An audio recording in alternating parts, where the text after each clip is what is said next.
నమస్తే welcome to our channel. AP శాసన మండలి ప్రతిపక్ష నేత YCP senior leader Botsa Satyanarayana చేసినటువంటి కామెంట్స్ ప్రస్తుతం చర్చనీయాంశంగా మారాయి. మరి ఆయన పైన వ్యక్తిగత కక్షతో ఆయన్ని అంతమొందించడానికి ట్రై చేస్తున్నారంటూ ఇదే అంశం పైన గవర్నర్కి కూడా లేఖ రాస్తానంటున్నారు. ఇంతకీ ఆ పని చేయాల్సిన అవసరం ఏముంది? జగన్మోహన్ రెడ్డి ఈ వ్యూహం రచిస్తున్నారా? ఇటీవల చూసాం శాసన మండలిలో బొత్సకి వస్తున్నటువంటి హైప్ని చూసి జగన్ ఓర్వలేకపోతున్నారనే కథనాలు కూడా చూసాం. మరి మొత్తానికి ఏం జరుగుతుంది తెలుసుకునే ప్రయత్నం చేద్దాం. దీన్ని విశ్లేషించడానికి మనతో పాటుగా ఉన్నారు ప్రముఖ ఆర్థిక, రాజకీయ, సామాజిక విశ్లేషకులు అరిసిమెల్లి శ్రీనివాస్ గారు. నమస్తే సార్. నమస్కారం అండి. బొత్స సత్యనారాయణ కామెంట్స్ ప్రస్తుతం వైరల్ గా మారాయి సార్. తనను అంతమొందించడానికి ట్రై చేస్తున్నారంటూ ఇటీవల పైడితల్లి సిరిమారోత్సవంలో కూడా మా కోసం ఏర్పాటు చేసిన వేదిక ఎందుకు కూలిపోయిందంటూ ఆయన అనుమానం వ్యక్తం చేస్తున్నారు. ఈ అనుమానానికి జగన్మోహన్ రెడ్డి కారణం అంటారా? మరి గతంలో కూడా మనం చూసాం శాసన మండలి జరుగుతున్నప్పుడు బొత్స సత్యనారాయణకు వస్తున్నటువంటి హైప్ అంటే నన్నే మించిపోతున్నారు అంటూ జగన్ ఆయన పైన సీరియస్గా ఉన్నారు, ఆయన అంటేనే తట్టుకోలేకపోతున్నారు అనే కథనాలు కూడా విన్నాం. మరి ఈ పని చేస్తుంది జగన్మోహన్ రెడ్డి అంటారా? ఏం చెప్తారు? ఇప్పుడు యాక్చువల్గా బొత్స సత్యనారాయణ గారి గురించి రెండు మాటలు చెప్పుకుందాం. నాకు ఆయన మీద కోపం రాదు ఎప్పుడు. అంటే సాధారణంగా వైసీపీ నాయకుల్లో చాలామంది మీద వాళ్ళ ముఖం పగలగొట్టాలంత కోపం వస్తుంది సాధారణంగా ప్రజలందరికీ. వాళ్ళ వ్యవహారం, వాళ్ళ శాస్త్రలు అయ్యింది. బొత్స సత్యనారాయణ గారు కూడా ఒకటి రెండు సార్లు కొన్ని పొరపాటు మాటలు మాట్లాడినా బాటమ్ ఆఫ్ ది ఆర్ట్ నుంచి అని అనుకోవట్లేదు నేను. ఆయన అమరావతి గురించి ఎడారి ముంపు ప్రాంతం ఇలాంటి మాటలు మాట్లాడాడు. ఆయన ఒకటి రెండు మాటలు కొంచెం నోరు జారిన తర్వాత నాలుగు ఖర్చుకున్న వ్యక్తి అయినా నాకు పర్సనల్గా తెలుసు. అది కొన్ని విషయాల్లో కొన్ని తప్పులు నేను ఒప్పుకుంటాడు, పొరపాటు చేశాను మాది ఎలా. ఇక్కడ బొత్స సత్యనారాయణ గారి పాత్ర జగన్మోహన్ రెడ్డి అరాచకంలో బొత్స సత్యనారాయణ గారి పాత్ర పరిమితం. విజయనగరం వరకు ఆయన ఏదైనా కొంచెం వాళ్ళు తాలూకోళ్ళు, వాళ్ళు మేనళ్ళు, వాళ్ళు ఉంటారు కదా, వాళ్ళు చేసిన అరాచకాల దోపిడీల్లో పార్టీని అడ్డం పెట్టుకుని వాళ్ళు అధికారంలో ఉన్నప్పుడు సాధారణంగా చేసే పనులు వాళ్ళు చేశారు. కొంత అరాచకం కూడా చేసి ఉండొచ్చు, లోకల్గా బాధితులు ఉండొచ్చు. కానీ బొత్స సత్యనారాయణ గారిని అంతమొందించే అంత ప్రత్యర్థి పార్టీలో మాత్రం ఖచ్చితంగా ఉండరు. ఎందుకంటే ఉత్తరాంధ్ర ముఖ్యంగా రాజకీయ పార్టీలు వేరైన నాయకులు అందరూ ఒకటే. అందరూ అన్ని పార్టీల నాయకులు కూడా కలిసిమెలిసి కలివిడిగా ఉంటారు.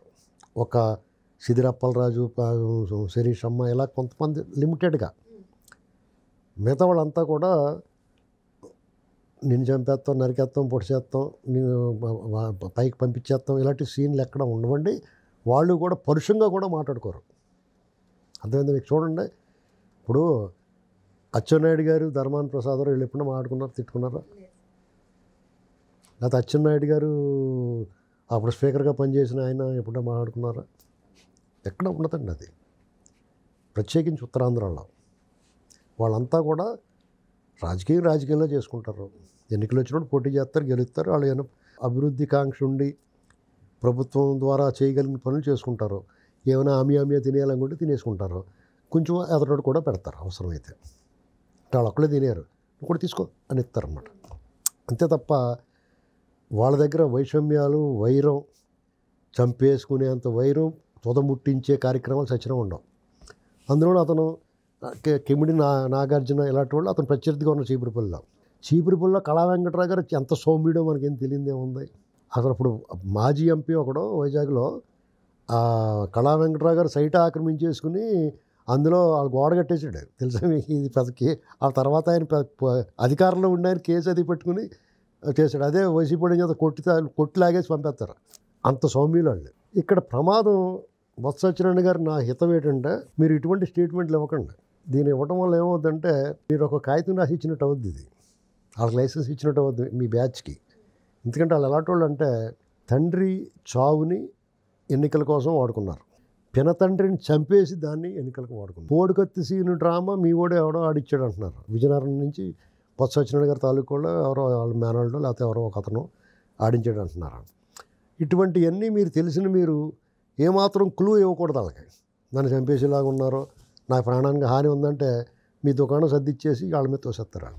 వాళ్ళు ఎప్పుడు కూడా వాళ్ళ అకౌంట్ డ్రా చేసి వేరే వాళ్ళ అకౌంట్లోంచి వీళ్ళు అమౌంట్ డ్రా చేస్తారు.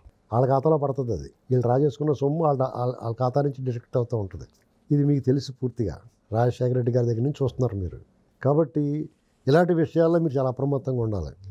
మీ స్టేజీ కూలిపోయింది. స్టేజీ కూలిపోవడం, ఇంకా స్టేజ్ నిర్మించిన వాళ్ళు ఎవరు? మీరు ఒక్కళ్ళే కదా, లేరు కదా, అక్కడ అందరూ ఉన్నారు కదా. మీ ఒకళ్ళ కోసం ఎందుకు స్పాట్ పెడతారు అక్కడ? అలాంటి అసంబద్ధమైన వాదనలో అర్ధరహితంగా ఉండకూడదు. లేదా మీ మీదకి ఎవరన్నా షార్ప్ షూటర్లను పెట్టి, లేకపోతే మీ కార్ యాక్సిడెంట్ చేయడానికి, లేకపోతే ఎర్రనాయుడు గారిని జరిగినట్టు మీకు ఎలాంటిది ఏమైనా జరిగిందంటే ఏమరా బాబు నన్ను అనుమానించవచ్చు. ఎర్రనాయుడు గారు మరణం నాకు మృతి ఇవాళకి కూడా నాకు అనుమానమే. ఎందుకంటే జగన్మోహన్ రెడ్డి గారి కేసులో ఇంప్లీడ్ అయిన వాళ్ళందరినీ ఏదో రూపంలో ఆయన ఇబ్బంది పెట్టాడు. కొంతమంది చనిపోయారు అర్ధాంతరంగా, ఏదో రూపంలో చనిపోయారు. చనిపోకుండా ఉన్న వాళ్ళలో అశోక్ గజపతిరాజు గారు లాంటి వాళ్ళు ఎంత అవమానించారో చూసాం మనం.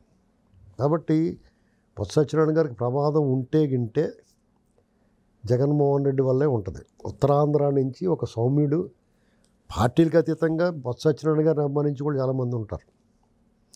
మీకు చూడండి, తెలుగుదేశంలో ఎప్పుడు కూడా బొత్స సత్యనారాయణ గారిని దారుణంగా మాట్లాడరు, క్యాడర్ కూడా మాట్లాడరు. మీరు గమనించండి. నాలంటుడైతే అసలు మాట్లాడండి నేను. ఎందుకంటే తప్పు ఉంది ఆ పార్టీలో ఉన్నాడైనా. అమరావతికి వ్యతిరేకంగా మాట్లాడాడు. చంద్రబాబు నాయుడు గారు వాళ్ళని విమర్శించినా కానీ ఆ విమర్శ ఎవరికి అర్థం అవ్వదు కాబట్టి ఎవరికి పెద్ద గొడవ ఉండదు. ఆయన మాట్లాడక అర్థం అవ్వదు కాబట్టి ఆయన మీద సాఫ్ట్ కార్నర్ ఉంటుంది. మంచో చెడో ఆయన ఇప్పుడు కౌన్సిల్లో ప్రతిపక్ష నేతగా ఒక రకంగా చెప్పాలంటే వైసీపీకి దిక్కు ముక్కు లేని పరిస్థితుల్లో ఆయన ఒక దిక్సూచిలా ఉన్నాడు. ఒక కొండలాగా అండగా నిలబడ్డ ఆయనే కనుక రాండ్రా మన అందరూ అటే పోదాం, వాళ్ళందరినీ తీసుకెళ్ళిపోయిన కోడి పిల్లలను తీసుకుని కోడి వెళ్ళిపోయినట్టు ఇంకొకళ్ళు గుళ్ళో దూరేసింది అనుకోండి, వెళ్ళి ఏం చేస్తారు ఎవడన్నా? సార్ దీని వెనక జగన్మోహన్ రెడ్డి ఉన్నారంటారా, లేదంటే సజ్జల ప్రమేయం కూడా ఉండొచ్చా? ఎందుకంటే జగన్మోహన్ రెడ్డి కోటరీలను అన్ని తొలగించే పనిలో సజ్జలు ఉన్నారు అంటున్నారు. ఇప్పుడేమో చూస్తే బొత్సకు కూడా ప్రిఫరెన్స్ ఎక్కువగా ఇస్తున్నారు. ఇప్పుడు జగన్మోహన్ రెడ్డి చెప్పకుండా వీళ్ళు ఎవరు చేయరని అతను చెప్తాడు. అడేటి అడ్డంగా ఉన్నాడు అనేదో సినిమాలో మీకు రౌడీ ఫిల్లో సినిమా వచ్చింది. అందులో వెళ్ళిన ఒక సినిమా థియేటర్లో ఉంటాడు అజయ్. అతను చెవుడు అనమాట. చెవులో మిషన్ లేకపోతే అది ఎవడో ఎదటోడు చెప్పేది అర్థం అవుదా, అది ఇసుక్కుంటూ ఉంటాడు. అలాగే ఇతను కూడా ఇసుక్కుంటాడు, ముందా పని చేయడం అన్నట్టుగా. వాళ్ళ ఇంట్లో దానికి ఏం అర్థమైతే ఆ పని చేస్తూ ఉంటారు. అందుకని అవకతవక పరిపాలన జరిగింది. ఇక్కడ బొత్స సత్యనారాయణ గారు ఆయనకు ప్రమాదం ఖచ్చితంగా ఉంటే గింటే వీళ్ళ వల్లే ఉంటుంది. ఎందుకంటే గత 5 సంవత్సరాలు జగన్మోహన్ రెడ్డి పరిపాలనలో ఉత్తరాంధ్రకు సంబంధించి పెద్ద లీడర్లు ఉన్నారు. తెలుగుదేశం పార్టీని ధీటుగా ఎదుర్కొని ఆనాడు కాంగ్రెస్ పార్టీ ఉన్నప్పటి నుంచి రాజశేఖర రెడ్డి కన్నా ముందు నుంచి కూడా తెలుగుదేశం పార్టీతో ఢీ అంటే ఢీకొన్న నాయకులు ఉన్నారు. ధర్మాన ప్రసాదరావు గారి సోదరులు, బొత్స సత్యనారాయణ గారు, ఇంకా అనేక మంది ఆ పార్టీని తెలుగుదేశం పార్టీకి వ్యతిరేకంగా పోరాడి వాళ్ళు కూడా గెలిచారు.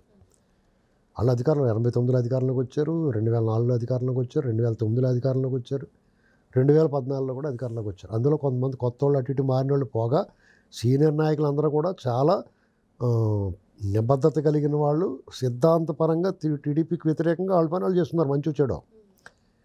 వాళ్ళందరినీ కాదని ఉత్తరాంధ్రకి ఇన్ఛార్జిగా విజయసాయి రెడ్డి పెట్టినప్పుడు వాళ్ళ మనసు మూలుగా ఉంటుంది.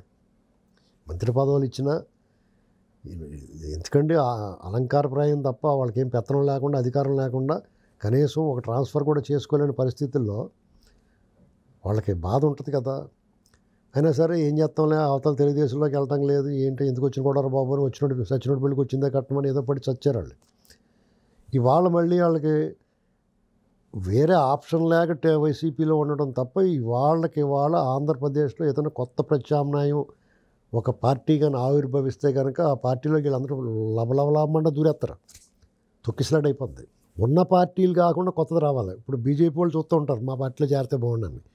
జనసేన కూడా పార్టీ బలోపేతం చేసుకోవడానికి చూస్తుంది. ఆల్రెడీ టీడీపీ నిండిపోయి ఉంది కాబట్టి అది తప్పులేదు. కానీ ఏ పార్టీలోకి వెళ్ళినా అధికారం కోసం వెళ్ళారని వాళ్ళ క్రెడిబిలిటీ పోద్దే, వాళ్ళు వెళ్ళలేరు ఇందులో కొంతమంది. అందుకనే వాళ్ళంతా కలిపి జగన్మోహన్ రెడ్డి నువ్వు రాజకీయాలు మానేవయ్యా, ఊరికే అదవ రాజకీయాలు, చావులు చంపుడు, ఈ కుట్రల్లో కుతంత్రాలు ఎందుకు, ఫెయిర్ పాలిటిక్స్ చేద్దాం, ఫెయిర్ గేమ్ ఆడదాం, ఇప్పుడున్న ప్రభుత్వాన్ని వాళ్ళు తప్పులు చేస్తే నిలదీద్దాం, మంచి చేస్తే స్వాగతిద్దాం అని వీళ్ళు జగన్మోహన్ రెడ్డి పక్క తప్పుకోమని వేరే ఓ పార్టీ వాడు ప్లాన్ చేసుకుంటే మంచిది. వీళ్ళంతా వాళ్ళకి ఆదరణ లభిస్తుంది. రాబోయే రోజులు అదే జరుగుద్ది. ఎందుకంటే జగన్మోహన్ రెడ్డి ముఖం చూస్తే జనం భయపడుతున్నారు అనేటువంటిది వాళ్ళకి కూడా అర్థమవుతుంది. ఎందుకంటే అతను ఏ కార్యక్రమం తీసుకున్నా ప్రజల నుంచి సానుకూల స్పందనకు బదులుగా భయాందోళనలు పెరుగుతున్నాయి. కూటమి గ్రాఫ్ పెరుగుతుంది. వీటికి కూటమి మీద విమర్శ వస్తుంది ఎప్పటికప్పుడు. అధికారంలో ఉన్న పార్టీకి విమర్శ వస్తుంది కదా. విమర్శ వచ్చినప్పుడు జగన్మోహన్ రెడ్డి కనపడగానే ఆ విమర్శలన్నీ కొట్టుకుపోయి ఆ కూటమి ఉండాలిరా బాబు అనేటువంటి పరిస్థితికి వస్తుంది వాతావరణం. కాబట్టి వీళ్ళు ఏదో కొత్త ప్రత్యామ్నాయం చూసుకుని ఇవాళ కాకపోతే 10 ఏళ్ళ తర్వాత అన్న పని జరుగుద్ది. ఏంటండి వాటికి వాళ్ళ ఇప్పుడున్న కూటమిని కదిపే పరిస్థితి రాదండి ప్రజలకి. ఎందుకంటే వాళ్ళు నిమ్మళంగా ఉన్నారు, స్వేచ్ఛగా ఉన్నారు. ఎవడైనా ఏమన్నా మాట్లాడుకోవచ్చు. పేరు నాటివాడు వెళ్ళి నోటుకు వచ్చిన రికార్డింగ్ అని చేయొచ్చు అక్కడ స్టేషన్లోని. ఆయన ఏమంటలేదు. అటువంటిప్పుడు వాళ్ళకి ఇదే ఉండాలని వాళ్ళు కోరుకుంటారు, వీళ్ళు కోరుకుంటారు. ఇప్పుడు కూటమికి సపోర్ట్ చేసే వాళ్ళు ఎలాగో కోరుకుంటారు. జనసేన టీడీపీ వాళ్ళు మాకు ఇది ఉంటే బాగుంటుంది, మా పవన్ కళ్యాణ్ గారు, మా చంద్రబాబు గారు, లోకేష్ గారు అని అనుకుంటారు.